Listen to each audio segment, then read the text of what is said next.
dadka deegaanka ayaa ku war helay gabadh ay aaseen maalin ka hor oo qabrigeedu uu holcayo dab aad u badanna uu ka soo baxayo subxaanallah ma aha wax been ah tani waa sheeko xaqiiq ah godkan aad arkaysaan waxa ku aasan gabadh dhalinyaro oo maalintii jimcaha hay'adda la soo dhaafay la aasay balse waxa la arkay maalin kadibun qabrigeedii oo holcaya dab badanna uu ka soo baxayo dadkan oo dhan waxay la yaaban yihiin dabka ka soo baxaya balse qofna ma u dhawaan karo maadaama dab xoogan uu ka baxayo qabrigan ilaahay ayaan ka magan galnay inuu qabrigeenu holco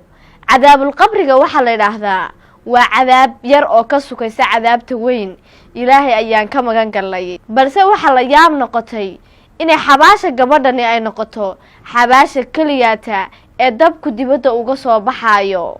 xabaala lama ogaan karo waxa gudaheeda ka socda balse xabaashan ayaa noqotay mid dadka deegaanka ka yaabisay xabaashan ayaa lagu aasay jimcihii la soo dhaafay gabadhan yara oo u dhalatay Uganda waxaana xabaashani ku taala caasimadda Uganda ee Kampala welibana harada weyn ee Victoria lama sheegi karo lamana xaqiijin diinta ay haysatay gabadhani maadaama dalka Uganda ay ku nool yihiin dad islaam ah iyo sidoo kale dad kale oo diimo kala haysta balse waxa la yaab noqotay inay noqoto xabaashani xabaal korkeeda oo dhan uu holac ka socdo sidoo kalena uu ka soo baxay dab aad u badan dadka deegaanka oo isugu soo baxay goobtaasi dhammaantood waxay ku soo urureen xabaashan iyagoo la yaaban waxa ka dhacay xabaashan korkeeda waana mid ku cusub magaalada Kampala iyo guud ahaan dalka Uganda dadka deegaanka kor ayay ka daawanayaan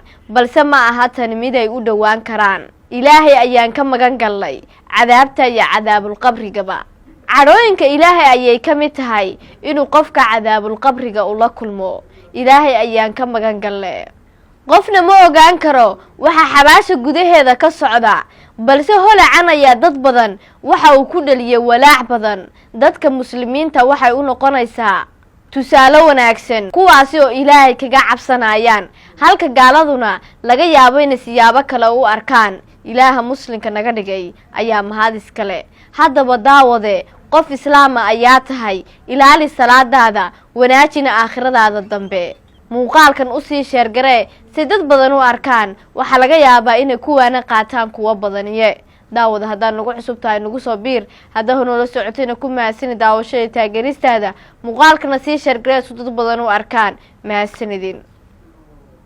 daawada haddaan nagu cusub tahay nagu soo biir haddii noola socotayna ku mahadsan daawashada taageeristaada muuqaalkana sii sheer garee si dad badan u arkaan mahadsanidin